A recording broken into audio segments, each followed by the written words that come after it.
Right now, we are learning more about that mass shooting near a middle school in Winston-Salem that left 2 people dead. It happened yesterday morning just before 10 o'clock. Police say a planned fight broke out between 2 kids at a park near Jefferson Middle School.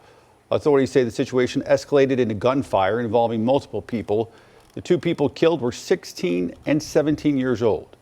5 other teens were also injured, ranging in ages from 14 up to 19 years old.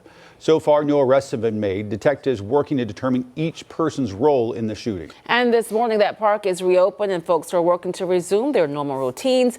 As Nixon Norman reports from Greensboro, that shooting has prompted some renewed concerns about youth violence in Winston-Salem.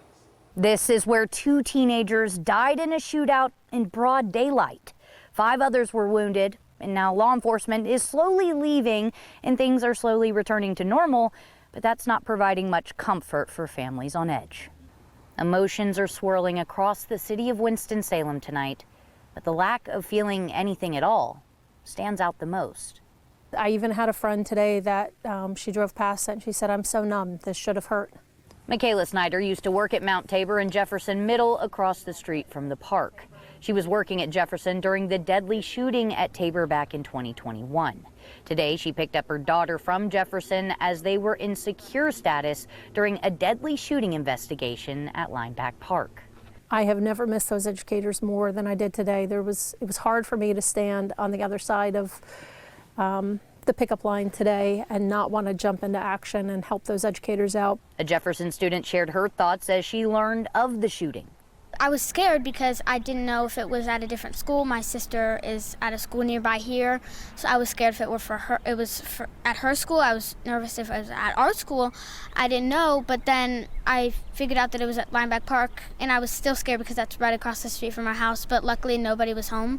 And I think everyone was pretty panicked. A couple of houses down lives Glenda Works, who heard multiple gunshots.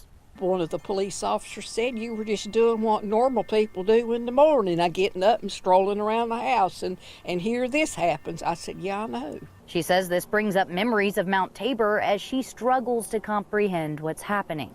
The people involved in this should have been in school or at home doing what they need to be doing instead of out doing what they did. Many wonder, when is enough enough?